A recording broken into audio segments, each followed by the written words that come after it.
Good afternoon. Hello. Hi, and Happy New Year. My name is Sarah Ladislaw. I'm a senior fellow here at CSIS's Energy and National Security Program.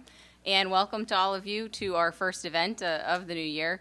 We are really pleased to have Dr. Jonathan Pershing, the Deputy Special Envoy for Climate Change at the U.S. Department of State here.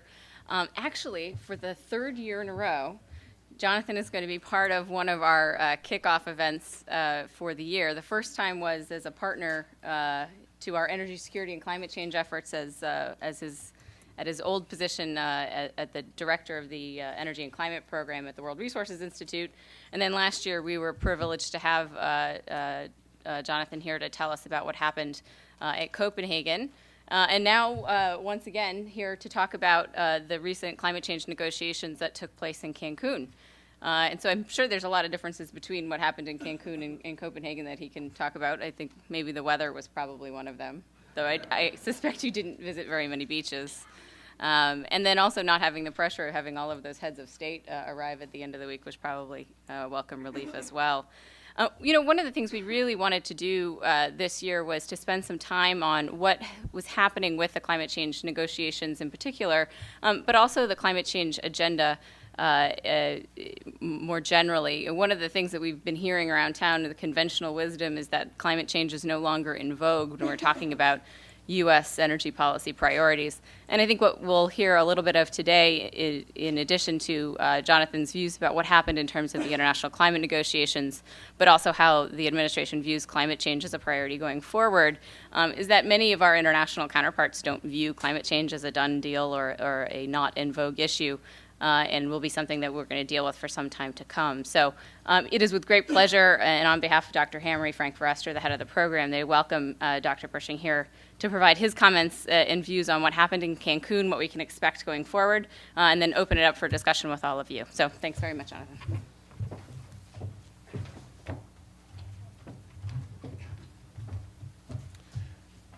Thanks very much, Sarah, and thanks all of you for coming. It's a pleasure to see you. I know lots of faces in the room, probably from last year or the year before, but for those of you who have not yet had a chance to meet, maybe we'll have a chance to have a discussion at some point in the future. But I appreciate your coming out. In some ways, it's nice to start off the year with this kind of a presentation, very different in some ways from last year when we began a discussion with what had happened in a process that was perceived by many to have not concluded in a successful manner. I think this one's perceived by many, those same observers, to have concluded in a remarkably successful manner.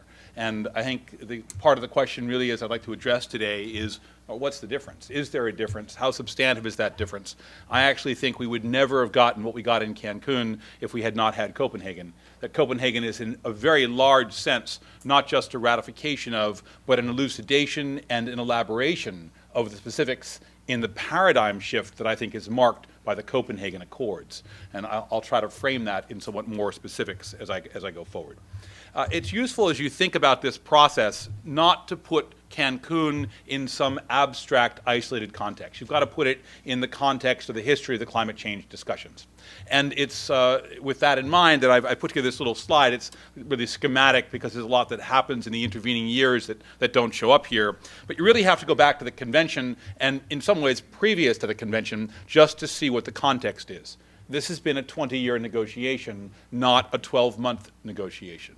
This has been a process which has unfolded over decades and marks, in some sense, where the world currently stands in terms of how it thinks about the problem, and not an instantaneous shift in worldview, but essentially an incremental and steady drumbeat of increased attention, of willingness to act, and of collective global engagement. So let's start at the beginning. You go back to the Climate Change Convention, and many of you actually follow the convention discussions. It is driven in no small measure by an increasingly coherent science, and the science already back in the early 1990s, late 1980s, makes clear that there is a legitimate question here. But the science remains fairly conservative, and people are cautious, and so the statements are somewhat ambivalent and ambiguous, and they say, we think there's a problem. And reflecting that framing of the scientific community, we have the Framework Convention on Climate Change. And it doesn't say we commit with quantitative numbers, it says we have a global goal to try to avoid dangerous impacts. That's a significant statement because it marks the first time the global community gets together in any kind of a legally binding obligation to move, and it calls upon countries to inventory their emissions and to report on their actions. But it doesn't set a legally binding obligation to carry things forward. That's where we start. The United States ratifies that agreement. It's kind of a remarkable exercise. The entire ratification procedure lasted only a few months. The last time anyone in this room can probably remember doing something quite so quickly on a major global agreement. Many of you have worked on a variety of other global agreements. The Senate is not predisposed to ratify anything, much less climate change agreements these days. So 20 years ago, we had a somewhat different context and we were moving forward. At the same time, the agreement didn't actually create a legally binding obligation for quantitative reductions. And that was viewed to be, at that particular point, the mechanism to commit countries to act. And the science became somewhat clearer. If we began with the first assessment report, which was somewhat more ambiguous, the second assessment report of the Intergovernmental Panel on Climate Change was more specific. It began to lay out very quantitatively the kinds of impacts and made causal links between human behavior and the change in the global atmosphere. And those links were then themselves connected to damages that were becoming increasingly evident. They still thought they were some ways off in the future. Back in 1995, when that second report came out, the view was we had some time, things were going to be a little while before we really had to worry about it, but it was more definitive, it was clearer, and very much led by a view of the European Union, which was heavily involved in visions of larger global arrangements, very strongly supported, in fact, by the United States, which at that point fully agreed with the notion that you would be best served if you had global treaties. We embarked on the negotiation in relatively short order of the Kyoto Protocol. The protocol was distinct in that what it did was it called for specific quantitative obligations. It set, only for a subset of countries, the developed countries at the time, limits on what their emissions should be off of a base year of 1990 over a period between 2008 and 2012. That 5-year averaging meant to smooth out variations in national circumstances, in weather, in use of energy, and give you some kind of a composite number that was achievable and manageable. The United States did not ratify that agreement. But we should be quite clear, the United States is essentially the only country in the world that did not ratify that agreement. So it's not as if we were joined by huge cohorts of folks who felt that was the wrong approach. We were not. We were isolated. Early on, there were some others who took their time getting there. Russia was a notable outlier for quite some period. Ultimately, the package that brought Russia into the system was heavily involved WTO agreements with the European Union. We had outstanding other countries that were just not prepared to move forward for a variety of different reasons, but ultimately, they're all in. The United States stands alone as the only major country, and frankly, the only country of any note, that's outside of the Kyoto Protocol. And that context matters because it has shaped the debate. It has shaped the global vision of what this process should yield since its adoption and entry into force in 2007. So you've got in 1997. So you've got this long period now of more than a decade where that's the standard, that's the framework. And with the United States being out, there was this incentive to bring the US in, and a consistent drumbeat of interest in finding solutions. And early on in the process, the vision was, well, the US would join a second period. It wouldn't be in the first period, but post-2012, there would be more willingness to act. It would be evident that this was not an implausible scenario, that the costs were not insurmountably high, that the politics could work around the world, and it could be accepted and adopted by the United States. It didn't happen. The Bush administration continued to feel strongly, with increasingly strong partisan and bipartisan support from Congress, this was the wrong approach for the United States to take. And so we had this agreement that had world endorsement, but not US engagement. What did the agreement have? Because it's also useful to look at the Kyoto Protocol and think about the elements in that agreement and how, again, they shape where we have come from. The first thing was it had legally binding commitments. And those commitments varied by country, and they were applied exclusively to the developed world. And this was a huge problem. It continues to be a problem in the United States, and in some ways marks one of the most fundamental departures from Kyoto, both of the Copenhagen Accord and of Cancun. And that has to do with which countries are in and which countries are out. In 1990, when we developed the list that was used in the Framework Convention on Climate Change, we used the OECD membership as the basis for determining who would take obligations. That membership, of course, has changed since 1990. But the list of countries with obligations did not change. It was not tied to the OECD. It merely happened to be the snapshot of who was involved in the obligations at that point in time. And there was enormous resistance to seeing it changed, not just from those members who had joined the OECD, but from others who felt that any shift in the list of countries with obligations would mark a slippery slope, and that slope was something they did not want to go down. So who is in the OECD now that's not in the agreement? Well, Korea, Mexico, countries like Israel. They're in, but they're not in this obligation.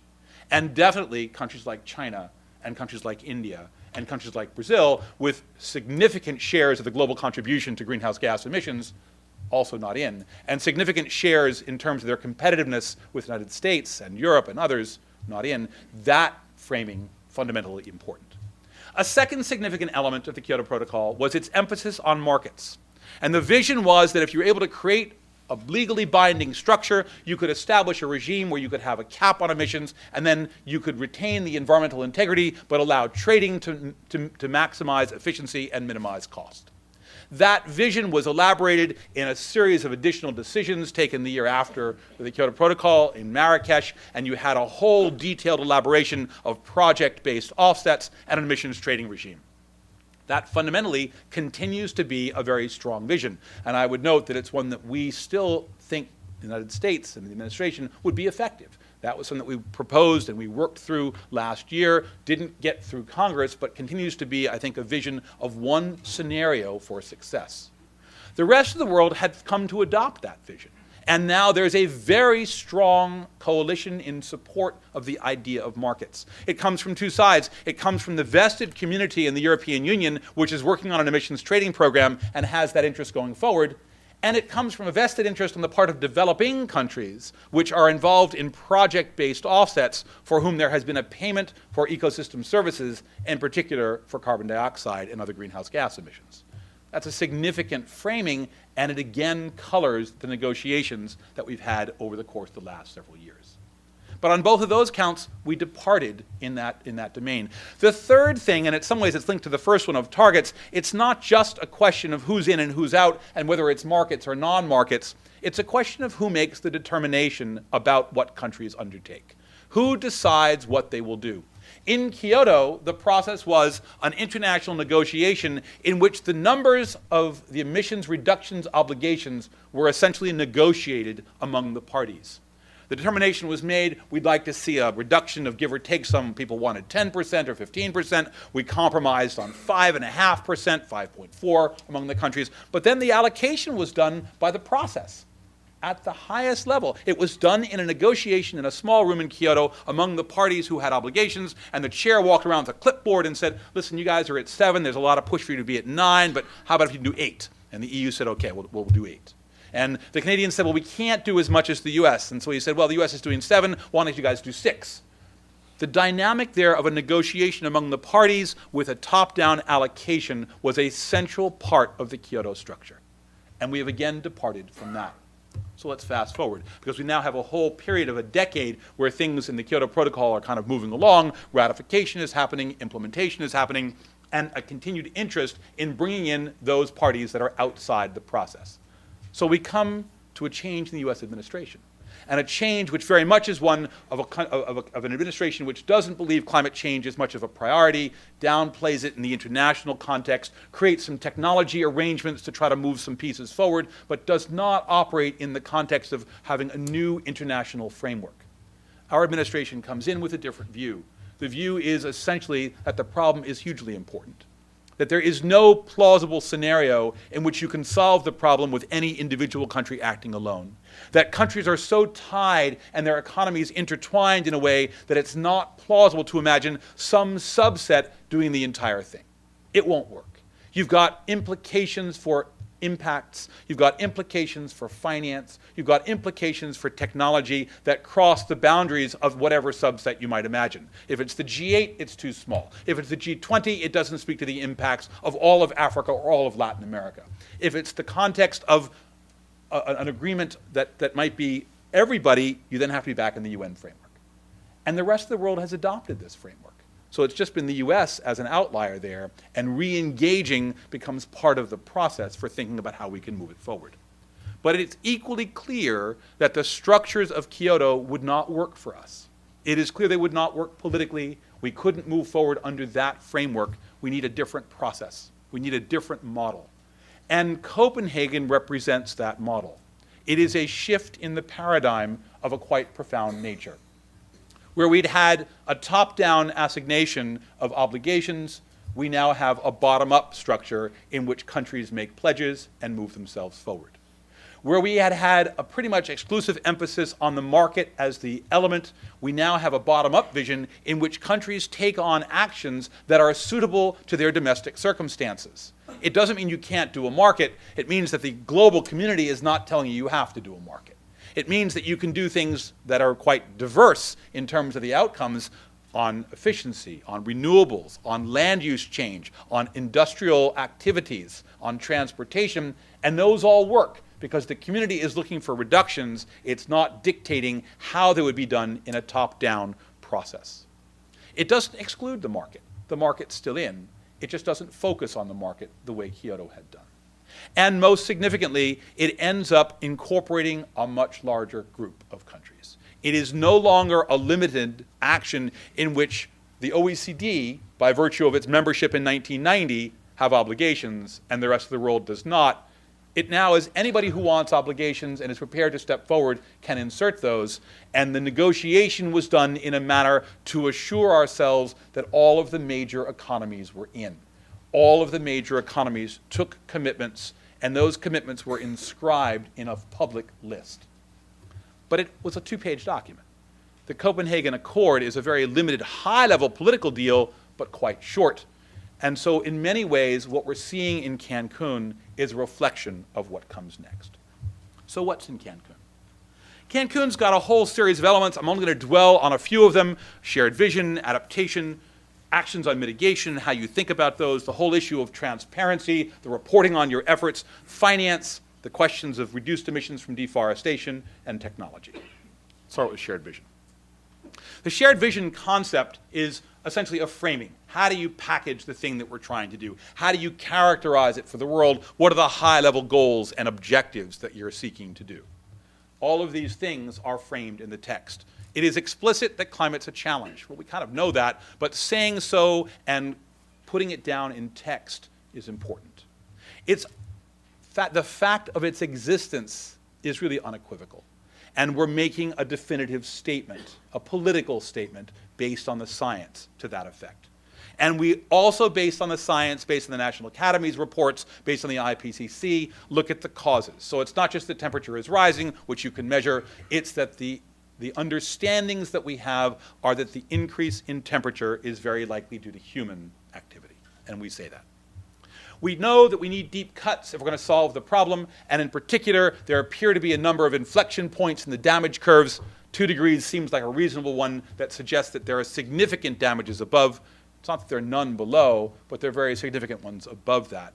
And we suggest that 2 degrees becomes a goal, a broad goal. It's not legally binding, it's a framing goal. And that we need to have a package to implement it. And essentially, this part of the preambular material reflects all the underlying elements of the text. It talks about mitigation and adaptation, finance, technology, capacity building. Those are going to be part of the solution. It talks about identifying a global goal toward 2050. So it's not enough only to say this is what we'll do between now and 2020. The next decade matters, but this is a multi-decadal problem. And how you manage that requires a longer-term vision. We've talked about setting a goal for 2050 and to look at near-term peaking, which means that global emissions have to peak so that global concentrations can peak so you can avoid the damages. And we talk about the need to have a wider engagement of stakeholders. This is no longer a problem which is neatly confined to an environment ministry within one directorate or one office. It now crosses boundaries of multiple agencies, boundaries across all sectors of society, and you can't solve a problem like this unless you've got larger engagement. Interestingly enough, in this agreement, as in Copenhagen, adaptation is the first substantive element that's addressed. And the reason this is interesting is that it's a departure from Kyoto and a departure from the convention, both of which mention adaptation, but at best give them short shrift. And the significant change here is, I think, a recognition that we did not have a decade ago, that we cannot solve this problem. We will not fix it before damages are real, before damages start to hit people in countries around the world, including the United States, but including particularly the least developed countries who are highly vulnerable to the impacts of climate change. So this is right up front. This is an effort to begin to think now not just about limiting future damage by reducing emissions, but by addressing damages that are currently being assigned and ascribed to climate change. What kind of things do we do? We establish an adaptation framework. A lot of this is about a framing discussion. What kind of process can you have to talk about what comes next? Within that, planning and prioritizing adaptation actions, obligations to prepare vulnerability assessments. In the United States, CEQ is currently working on such an assessment. Many of you have been involved in public hearings that they've been running over the course of the last couple of years to try to develop an understanding for the United States of our own impacts. This kind of thing is going to be critical as countries seek to integrate their development agendas and climate change. Strengthening institutional capacities. For many countries, they don't have such capacities, or if they do, they're remarkably weak, or they're not focused on climate change activities in any fashion. And these are things that talk about building resilience as well as building new capacity, linking economic systems and ecosystems, managing the structure across the board. And at the end of the day, it will need new R&D, and it'll need the development and the deployment and the dissemination, so all the other Ds kind of get thrown in, because it's not just about the new technologies that you have in the lab, it's about making them real and putting them to work on the ground. We establish a process to enable, in particular, the least developed countries, the LDCs, to do the same kind of work. And at the moment, it's quite clear that if you look at the bottom 30-odd countries in the world, they get enormously and significantly affected by the changes in climate. They don't have much capacity, they don't have much resilience. Any change in an already very fragile system tips them over in dangerous ways to their health, to the health of their communities, to livelihoods, and leads to all kinds of ancillary problems that spread out rapidly, not least from the failed states, which were already hotbeds of insecurity. We establish within the system a new committee. The idea is that we need to have a dedicated place to have an adaptation discussion. Historically, in the climate change convention context, it's been the afterthought, and it needed to be elevated, and by creating a new committee within the convention, we create a forum explicitly for that discussion. And we now need to have a series of additional inputs, and you'll see this throughout, to provide additional feedback. Because while we now have a 30-page text instead of a 2-page text, we need to still elaborate the modalities, the operational means for these things moving forward. Mitigation. Second big thing comes up second in the listing of where the pieces go. In this instance, the big issue for the United States had been parallelism. We were committed to getting an agreement in which the major actors were reflected in a parallel and comparable way, which means we were not prepared to have an obligation if China did not. We were not prepared to have an obligation if Japan did not. And this does that. We got in formal legal language what we needed to have, which reflects parallel commitments on the side of developed and major developing countries. Frankly, we're not too worried about what Chad does. We're not really too worried about Burkina Faso. But we're extremely concerned about what happens to the major economies, that they cannot do what happened in the last agreement, in which there was obligations for the United States, which ultimately we couldn't take, in no small measure because other countries with whom we compete on the global stage were exempt. This changes that paradigm. Both groups have to communicate their actions or their targets, and they have to be recorded, and they will be recorded in a public document by the UNFCCC. Both groups, and I'll come back to this in more detail in the next slides, are subject to reporting, to review, and to oversight of their actions. And there are to be enhanced guidelines developed to make explicit and clear how these processes work. There are quite a number of actions already listed. My expectation is that countries will not end up changing these in this year, although we expect to see further elaboration and further detail about them. And we can just take a look at what some of these are. These came out in the month following Copenhagen, which is why what I really do is put Copenhagen and Cancun together as a package. Cancun's not a wholly independent exercise.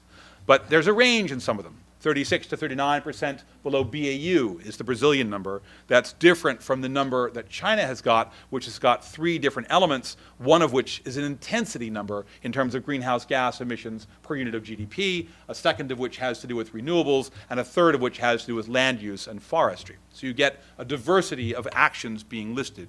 Japan, 25%, but contingent on others acting. Japan's got a range, not yet clear what they're going to do. And so we've seen 3 changes of government since this was originally proposed. Japan is clearly moving with different visions, but the Khan government seems to be fairly committed to moving forward on climate change. We don't know what their number is going to be. Mexico, looking at something up to 30%. Exactly what that will be remains unclear. The United States has not changed, but remains committed to the listing that we put in following Copenhagen of 17% below 2005 by 2020 in the context of US legislation. Transparency, another huge issue. A fundamental question that's been raised to us by members of Congress in hearings that we've been doing by many people that we've spoken to within the United States has been, how do you know that other countries will be acting in a manner that's consistent with what they said they would do? How can you be sure? Can you tell us with some confidence that that will go forward the way you anticipate? And if it doesn't, why should we act? Because frankly, we're not convinced that others will do what they said, but we know that the United States will. One could take perhaps umbrage at that last assertion, but many, I think, would make it that the United States, when it makes a commitment, tends to implement, and we're not so sure, particularly about some of the other countries around the world. So we needed some transparency. We needed a process in which there was going to be a mechanism to review the actions, but would call, therefore, for a level of reporting and for information to be provided by countries with others able to come in and take a look at it. And that's what we got. And the framework here, again, is parallel, not the same words, but comparable between developed and developing with respect to what kind of reporting, what kind of actions you have for review, what kind of processes there are for oversight. The objective is to build confidence. The objective is to have confidence that you're acting and that your other competitors are acting, which gives you more ability at home to take steps that are necessary. For developing countries, we have domestic measurement, reporting, and verification for unsupported actions. What that means is that there are going to be a whole number of things that many countries will do that do not rely at all on international support. There's no financial aid, there's no grant program, it's coming out of domestic programs just the way our own budget activities would provide for activity.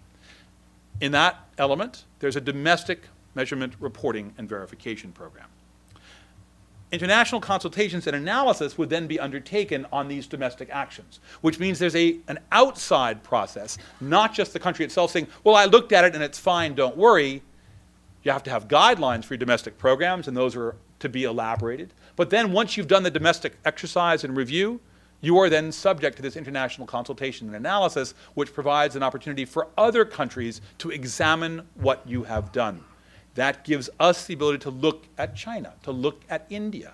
There are going to be limits, just like we'll have limits. We're not interested in the black helicopters, nobody is. But we are all interested in having a clarity of what's going forward.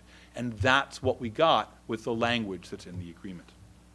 There are actions that will be supported, not for countries like China, which probably won't get very much support, but certainly for a country like India, which has got remarkable numbers of incredibly poor people, countries like Indonesia, where the president was recently visiting, and it's very clear that moving on the forestry side is going to take some support. Japan's providing support, Norway's providing support, not just the United States. You don't want those actions not to be examined. They should also be examined in the context of the national effort, and those are subject to MRV. And there are to be rules developed on how those move forward. So these are slightly different elements of the review process depending on the financing provided, but they have a level of clarity and specificity which satisfied our red lines of what we had to see in this agreement. A very similar framework for developed countries. We mostly do a lot of these things already, so a great deal of what we see here is an elaboration of the existing guidance and the existing rules. Strengthening reporting programs will provide some additional information on financing and technology, a bit more elaboration on that. And then we now have these economy-wide emissions targets, and therefore there needs to be some information provided on those.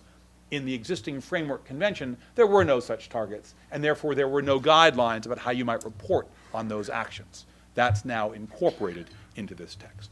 And there's now a work program to develop this, and that's part of what happens in 2011.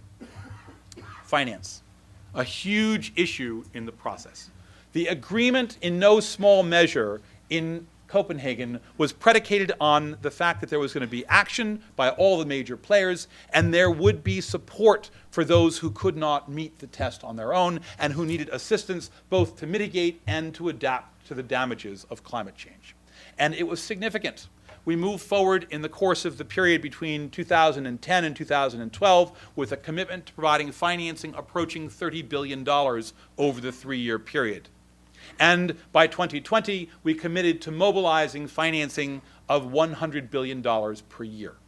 Now, that's not federal financing from all the countries, that's a capital mobilization, but at the same time, it reflects an enormous stepping up of the commitment on the part of the world community to this problem. My guess is that's a pretty modest total number. I think it's a huge number for us to reach. It's going to be a significant commitment and should change the shape of how countries make their investments. But if we take a look at the damages from climate change that are projected by most models, they're certainly higher than this. So the expectation is the vast majority of the costs are going to be borne by the countries. This is not a handout. This is an effort to facilitate a change in the trends in greenhouse gas emissions and to help to manage for the most vulnerable the consequences of climate change in a way that reduces those damages. We reiterate the commitments that we made in Copenhagen. They're framed in the exact same language. There's nothing new about these, but they are now characterized in a way that's part of a formal decision going forward. And it includes the fast start. The fast start money is the 2010-2012, so it's noted. People appreciate the fact that there's now some money to kickstart the process. It includes a statement, again, about the long-term finance, the $100 billion. It makes explicit that it's not government exclusively, it's public and private, and that it's a capital mobilization. It's not merely a loan or a grant program. And we also established a green fund.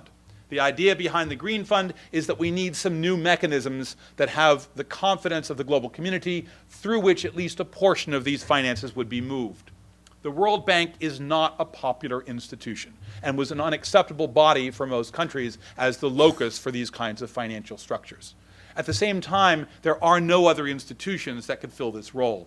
And so we've found some mechanisms where we can use the bank's expertise, but we'll be setting up some somewhat new board structures, new institutional arrangements that enable us to avoid, we hope, the kinds of negative baggage that are attached to the bank, but take advantage of the significant expertise and capacity that the bank brings to the process. So the bank is going to be the trustee and will help support the process, but it's to operate under the guidance of the convention, but be an independent exercise. There's to be a transitional committee, 40 members of that committee, developed and developing countries on that committee to design this fund. The first meeting will likely be held sometime in the next couple of months. Mexico and the Climate Change Convention Secretariat are going to be the conveners of the first meeting of the Transitional Committee. And we decided we needed to have a somewhat more formal mechanism inside the convention to talk about financing issues. And so we set up a new standing committee on finance to be that forum, to bring not just Department of State folks like me, but technical people from the finance community who understand finance and budget and can be much better interlocutors in terms of making sure this system operates efficiently and effectively. We took decisions on REDD, on reduced emissions from deforestation and degradation. At the end of the day, this by itself is a sector responsible for about 15 or so, a little bit more, % of global greenhouse gas emissions. The objective is to think about how you can address this problem. It has a somewhat different character than other elements in the energy sector or transport, and the idea was to find some scenarios in which this sector, which has this different characteristic, could be treated explicitly. Largely, again, it's a framework. It's an area where we can agree on next steps. It's a place to frame actions both collectively and individually. It includes consideration of the role of conservation. It looks specifically at the sustainable management of forest and land use. It's not just an examination of what happens to the forests themselves, but the land and the drivers for change in forests. So it's fairly broad. It provides some guidance on some quite key issues. All of us have seen the consequences, the unintended consequences of taking a certain policy action without consideration of other ancillary effects. One of the most well-known ones, maybe real, maybe not real, has been the question of what happened to corn prices when we began aggressively promoting ethanol at the global level. Corn prices went up substantially. We then had riots about food and corn prices in many developing countries. Not directly tied, because there are a lot of other things that were going on there, but these kinds of things matter. How do you deal in the forest context with those outcomes? How do you deal with social issues? How do you deal with the displacement of populations of indigenous communities? These are things that are to be incorporated and brought in the guidance provided in this text. And there's to be a work program that sets out next steps on the deforestation side, including issues about how you measure and how you monitor global and national deforestation. We have an agreement on technology. It's quite clear that there's no scenario in which you can solve this problem unless you both develop new and seek the widespread penetration of existing climate-friendly technologies. To do this, we've got two different new constituent components in the technology mechanism. One is a new technology executive committee. This is in many ways kind of like the ideas for adaptation and for finance. It's a standing committee in the process that can begin to provide guidance to the international community about what might be done next for climate change in the technology arena. It'll be smaller, though. It's not an everyone participating process. It'll be a limited committee that will identify technology options and solutions. One of the things that we have to do next is to identify who from the US might be representative for us on that committee. And the second thing is a climate change technology center and network. Because the idea about technology is that it does not move from the top. I can't issue an edict and say, from now on, technology will be transferred. It doesn't work that way.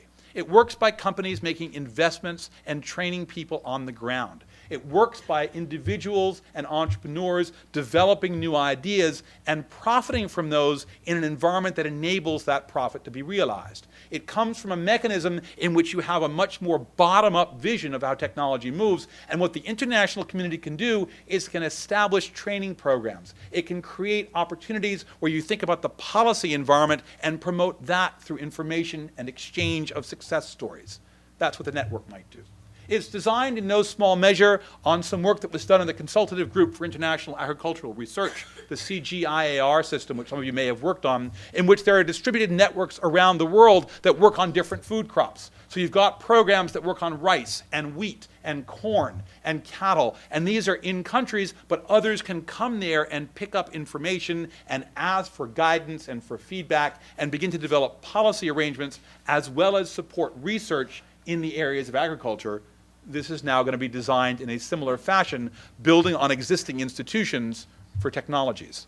It will be technologies not just for mitigation, but for mitigation and adaptation. There are lots of issues still to be addressed. One thing I would note we did not do, and it was an explicit agreement to not include it, there is no language in any fashion speaking to intellectual property. There was a strong interest on the part of many to have language that would have essentially said that property should be given away. The United States and our allies resisted that. There is no text at all in any fashion speaking to intellectual property, which is very much what we wanted to see coming out. So that's the pieces. What happens next year?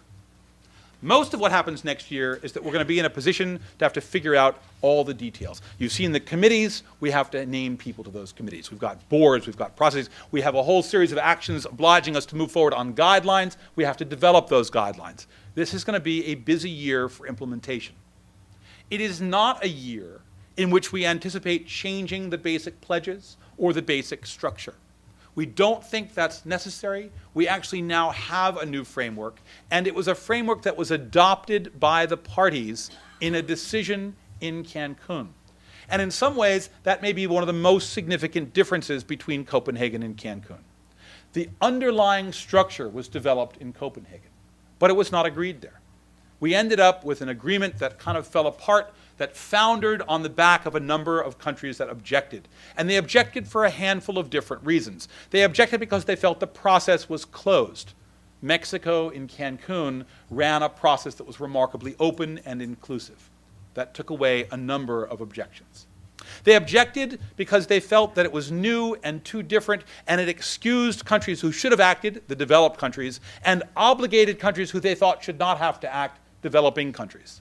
It takes time to work through a new paradigm like that. This past year was one of intense diplomacy, largely on the part of the United States, which was pushing this, but also on the part of allies who felt that there was no climate change solution if you only had 25% of greenhouse gas emissions covered under an agreement.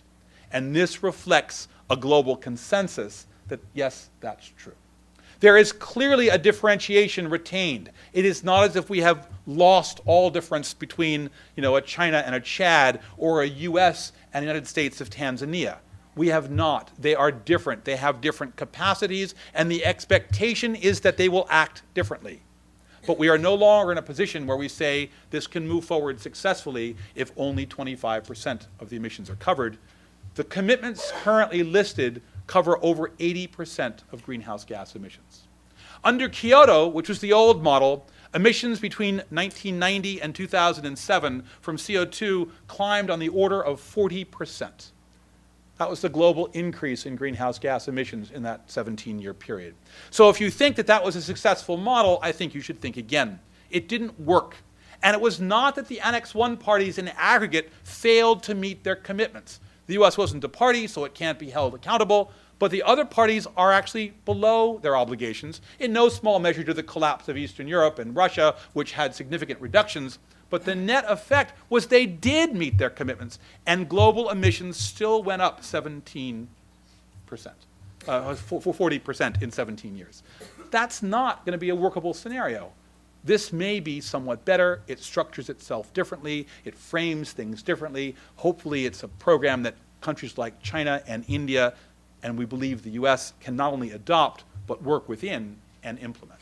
And if that's the case, we'll then start to see that in the near term as the actions that countries take start to show up on the global stage and in national programs. And it appears over the course of this year that at least on the part of the major parties that we look at, that is in fact the case. The programs underway in China are significant. The size of the incentives being provided are ones that are sufficiently large that we're now worried about WTO actions against China for its support of renewable energy. These are not things that you worry about if they're de minimis and at the margins. Programs in India on land use are substantial. Programs in Brazil with Dilma Rousseff in her new election, her intent is to continue to carry forward the programs laid out by President Lula in the last year. These are substantial programs. This is a year where we've seen the initiation of those and the initial expectations they will continue. I think part of the question now is, what does the US do? How do we behave in this framework? The world will certainly be looking at us. And so this year, as we see what Congress does, will matter a lot to the overall effectiveness of this effort to address the climate change problem. Let me stop there and take questions. Thanks very much.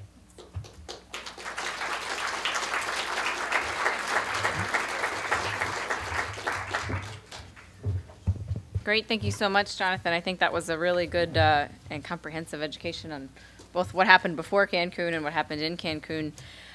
While everyone gets your questions ready, I just want to remind you of some ground rules we have here. Please state your name and affiliation, and please make your question in the form of a question, and wait for the microphone as well. I just wanted to ask a quick question that sort of couches a lot of what you talked about. You started with sort of the 20-year history of the climate negotiations, and then mentioned the 2-degree target. That's the sort of notional goal. I think a lot of people, especially, well, stepping back a little bit, we had the IEA Director Tanaka here presenting the World Energy Outlook with Fatih Birol not too long ago.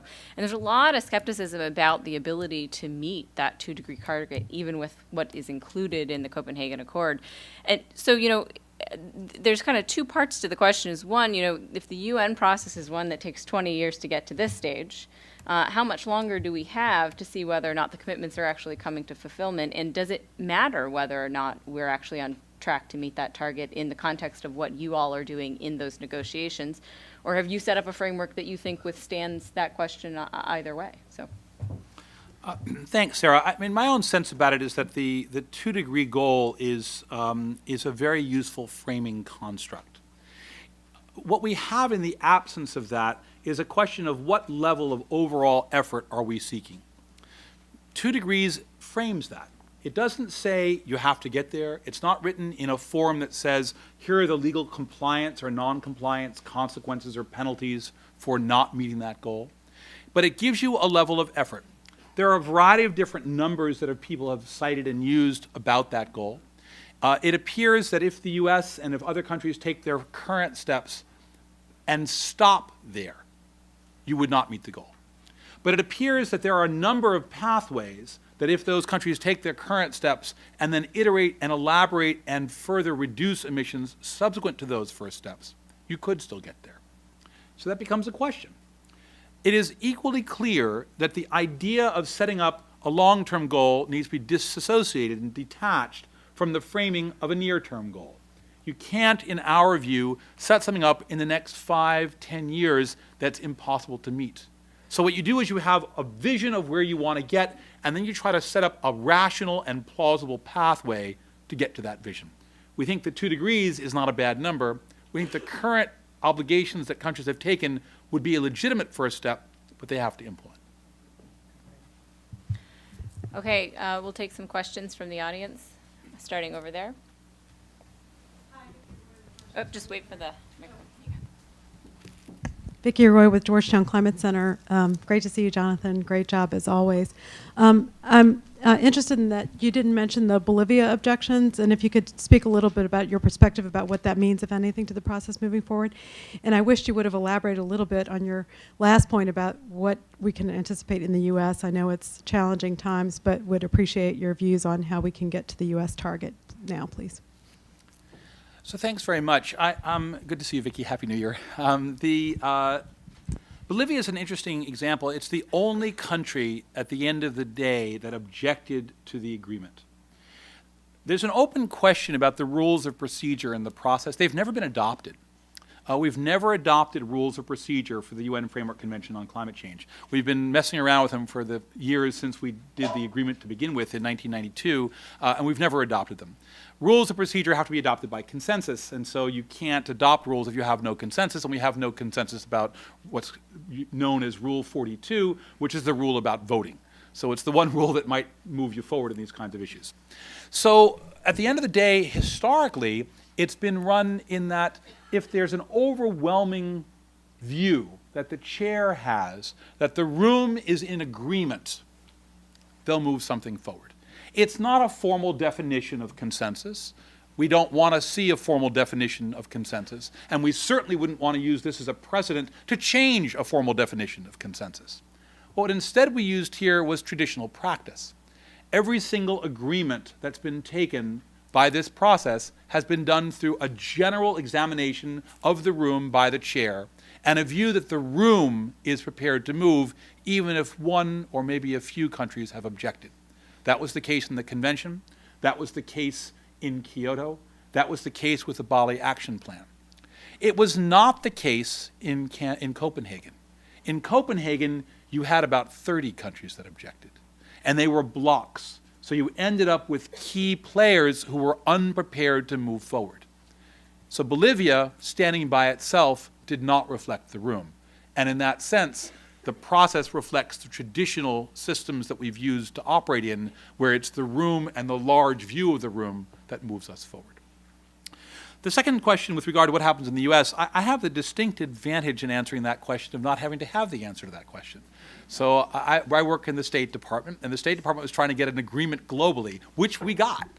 And one of the things that I am hopeful of is that the form and the structure of that agreement will make a difference here at home. I think it will.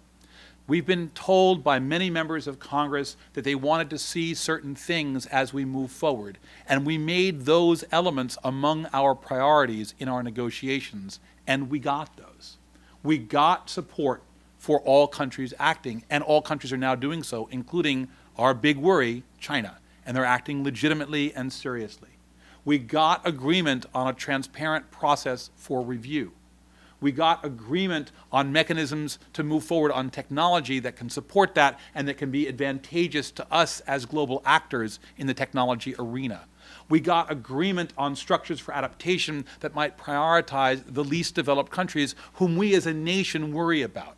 We got all of those things in a process that no longer modestly modifies things on the margins, but now begins to substantially alter the trends. One of the objections to Kyoto was it was going to cost a lot and do virtually nothing.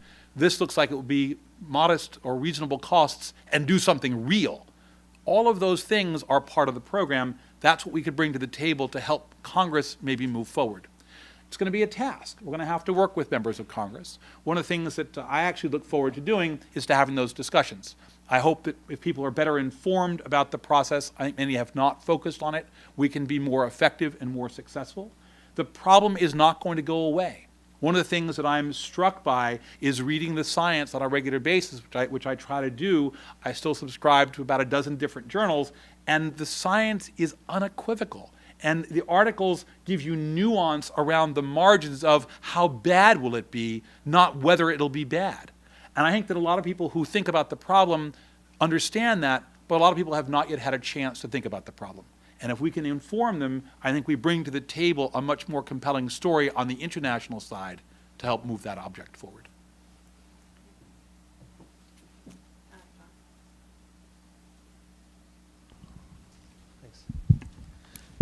Hi, Jonathan. John Sohn with McKenna Long and Aldridge. My question is around U.S.-China relationships. And I mean, if you made a list of sort of the top things people say on the margins of the COP and other climate negotiations, that sort of thing, one of them would certainly be what we really need is some sort of bilateral, deep bilateral agreement between China and the U.S. on climate change to accelerate mitigation and also to break through a lot of the politics here in the United States. And I'm wondering, coming out of Cancun, whether, well, I guess generally, do you think that is a necessary thing, and is it a feasible thing to pursue? And if so, what would the pieces of that look like? I think one of the things that strikes me about what happened in Cancun was that it did not happen as a result of a dozen different bilateral agreements. Although it does turn out that in the last year, we have in fact furthered our relationships with other countries through about a dozen different bilateral agreements. So they were part and parcel of it. But it was by no means those bilateral agreements that gave us this outcome. It was a sense in the global community that the outcome was necessary, that failure in Cancun would mean that the process of the UN system was much more damaged than people were prepared to allow it to be. And therefore, agreement was something that was very, very deeply of interest to all the parties, including in particular to China and to India. These are countries that feel that the international system gives them a voice which they don't feel comfortable with in the absence of such a system. And that was something that was reflected in the views of many, many countries during the negotiation. It does not mean that work with China doesn't go forward. We're the two world's largest emitters. The third largest emitter doesn't catch up for a long, long time. We have to figure out how we're going to deal with this problem. We're more than 50% of the total between the two of us. So the idea that we need to have one or the other probably isn't the way I'd look at it. We probably need both. We need a bilateral program which is strong and which is effective and which manages all of the worries that both of us have about that bilateral program. It's not as if we're going to drop the concerns we have about competition with China. But we both recognize this is a problem we have to deal with collectively, and we can do so effectively if we figure out the right ways to have our relationship move forward. My sense is that's going to continue to be a focus at the highest levels when President Hu comes, when President Obama visits, when any future president goes on either side. That is an ongoing relationship. And this is the central issue, certainly for us, in that relationship, and I anticipate to continue to be exactly of that form. It'll be the same with India. It'll be frankly the same with the EU.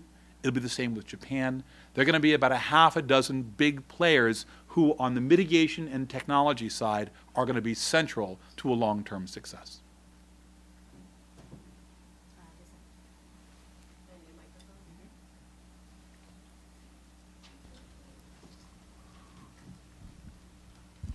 Thanks. Lisa Friedman from Climate Wire. Thanks for doing this today. I have another question on U.S. Congress, and that's on financing, both long-term and short-term. In the absence of climate legislation, how significant is it for the U.S. to come up with a good chunk of money this year for developing countries and to show the international community? Is there a number that State Department is shooting for short-term funding, and how far away are we from figuring out, with all these studies that have been done, where the money is going to come from for this $100 billion? Thanks, Lisa. Two things. The first one is that the near-term financing is not, frankly, I think it's going to be an open question as to what Congress chooses to do with the continuing resolution and the additional funds, but we believe that we are on track for our share of that. And it's not like there's a percentage number that we've used. We've looked at the contributions that we've made and the requests that we've put to Congress for this year and last year, and we've looked at the additional actions that those create, for example, through OPIC and EXIM that fund specific actions related to climate change, and it looks like what we will end up with is something appropriate as a share of $30 billion. There's a longer-term question about how the $100 billion might move, and that's something we're going to have to work on. What we had done earlier was to look at various kinds of legislative options. At that point, the issue of cap and trade was live, and we were looking at that being one of the mechanisms which might generate resources. We're going to have to look at other mechanisms because it's clear that at this point, that's not where Congress is moving. It doesn't mean they won't move there. It doesn't mean that they won't move there by 2020. And recall, the commitment is not for 2010 or 2011. It's by 2020 there would be this kind of mobilization. And so I think what we need to now do over the course of the next 9 years is to work on those particular questions.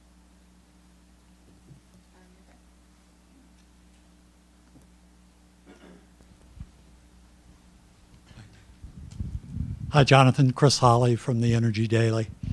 I'd like to take another stab at Vicky's question.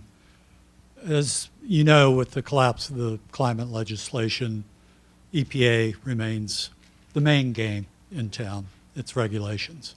And there are almost certainly going to be efforts in Congress to delay, if not kill, those regulations. There are even some who suggest that the president might be willing to accept a deal that puts in place a delay, if only to mute the criticism of those in Congress and in the nation who are steadfastly opposed to regulation. So my question to you is, if there were a delay approved by Congress on climate change and the president accepted it, would that help your efforts going forward to advance the Cancun agreements? Would it hurt it? How would you deal with that? So it's kind of a hypothetical question, which is extremely hard to address. Let me frame a question or a framework for you, and then see if I can use that as the response. In my mind, the United States will very much be a focus of global attention. We are going to undoubtedly continue to be that focus. We have been for the past decades. Countries are concerned about what we do. We set trends. If we are not acting at home, that will be observed and will limit, I think, the level of willingness on the part of others to also act. What that looks like is something we're going to have to work on this year. I have not heard from anyone a lack of willingness to engage, and my own sense is that certainly we at the State Department will be doing that very aggressively. We only have about 10 minutes left, so I'm going to try and group some questions together, if that's all right. Sue, right there. And then right here. So after you just... Thank you, Jonathan. My name is Sun Guochun from the Chinese Embassy in D.C. Thank you very much for your introduction of the Cancun conference. As you mentioned, and also many others mentioned, that the relationship between China and the U.S. You know, from the Chinese point of view, we are very much like to cooperate with the United States, both bilaterally and internationally, on the issue of climate change. You know, having said that, you know, China and the US are different. You know, China is a developing country, and with its per capita emission is around 5 tons per capita, and the US is more than 20 tons per capita. So we are quite different. And just that gentleman pointed out that the EPA is going to have some regulations, and the new Congress seems inclined to, you know, to not to appreciate the efforts of the EPA. So we hope that the U.S. will take the real need in addressing climate change, not just pressing other countries, including China, to do that. We hope the U.S. will take the lead. Having said that, I have a question. The question is that we have achieved some kind of progress and agreement in Cancun. That's good, and many countries, the international community actually expects to achieve some kind of legal agreement in South Africa this year. So do you think that it is possible, and how to achieve a legally binding agreement in Durban this year in South Africa? Thank you. Okay, well, we'll take a couple others. And please, we have a great deal of climate expertise in the audience, but you got to keep your questions quick so we can get as many in right here. Hi, Jonathan. Thank you. Christopher Porto from, or a blogger at carboncapitalist.com. My question is, how does the U.S. plan to support the market-based mechanisms, namely Clean Development Mechanism and joint implementation post-2012?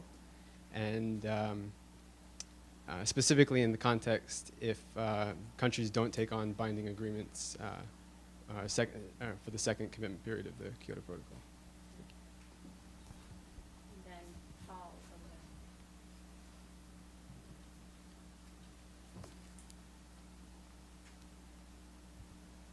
Yeah, hi, Paul Genoa with the Nuclear Energy Institute. Congratulations, I think, on a job well done. But how do you... Yeah, just we're having trouble hearing you up here. But the question is just how do you bring the two tracks together? It seems like you've made incredible progress on a long-term cooperative action track. How do you see them coming together? Thanks very much. Let me start off with some comments over here.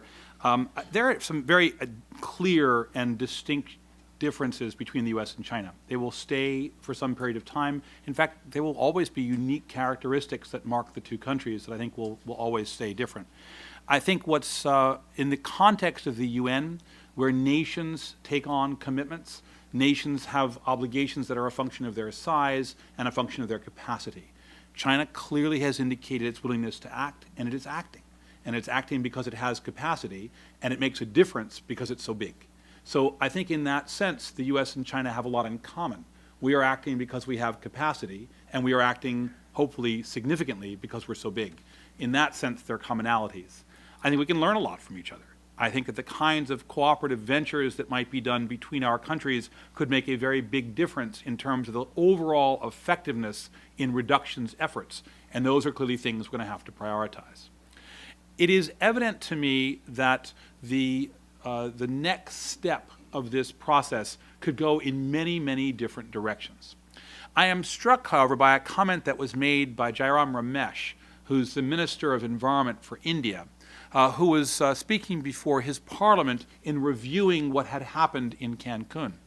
And one of the things that he said was that it was good that the agreement was not a legally binding obligation, because India could not take such an obligation. And my own view, having heard members of your delegation speak, is that China would not take a legally binding obligation either at this stage, and nor would Brazil, and probably very few, if any, developing countries would either. In that context, it is evident to me that the United States would not take a legally binding obligation if these other countries did not. So as long as that becomes the basis for movement, that it must be the U.S. and not others, it must be the U.S. and Europe and Japan, but not China and India and Brazil, there won't be a legal agreement because that's untenable. If the legal agreement has a different character and it works on different pieces, either because all major emerging economies are prepared to have legally binding obligations, which is possible, we could think about that. Or because the legal nature focused on other elements, we could think about that. But a structure in which the legal framework looks like Kyoto, in which there are legal obligations for the developed countries based on a 1990 reflection of whose those countries might be, and not for others, we wouldn't be part of such an agreement. We weren't part of Kyoto, and we wouldn't be part of such a future agreement. I don't myself anticipate that Durban will yield that kind of a discussion. The second question was raised with regard to the dynamics of the emissions trading and the offsets that you asked. I would take note that in some sense, the existence of the market has got very, very little to do with Kyoto.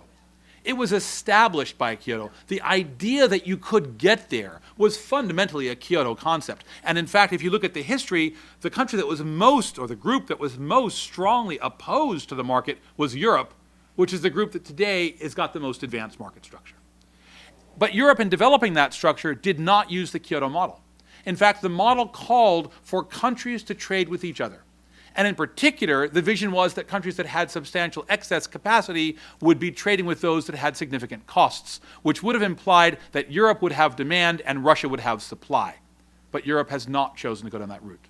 Instead, they have devolved their obligations, about half of them, to the private sector and worked on an emissions trading program within the European Union context. And there is every indication that they are continuing with phase 3 and subsequent phase 4 to move forward to implement that provision.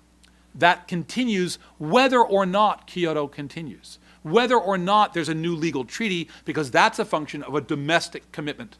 And what's interesting to me are the number of developed and developing countries working to develop their own markets. So it's no longer a European model exclusively. We now have exploration on carbon markets in China. We have exploration on carbon markets in Brazil. We have Mexico taking this up. We have Japan working on a different model for an offset program that begins to get at policies and not at discrete walled-off projects. In my mind, that's the evolution, and the U.S. is very engaged and very interested in those discussions. The third question really had to do with the two tracks, and I assume you meant the Kyoto track as the secondary one. At the moment, it's very hard to say. One of the major objections that came in Copenhagen was that we were going to have some political agreement in the context of a political exercise for the Accord, and Kyoto would be disappearing. And people were very nervous about that. They're still very nervous about that.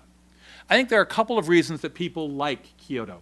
They like Kyoto, one, because it's the existing framework, and changing from the status quo is hard. Countries are slow to make any move, particularly something that's been around for a decade or more.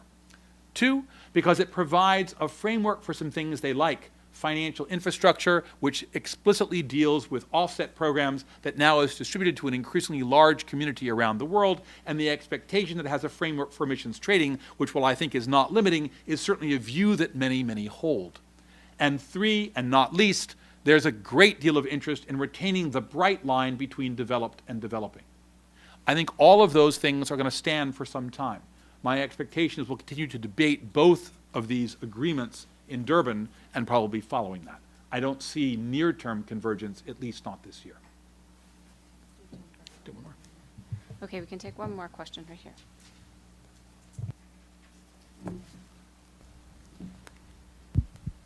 Thank you. I'm Cheryl Hogue with Chemical and Engineering News. I'm wondering, Jonathan, if you could comment on the role of geoengineering in future UNFCCC talks.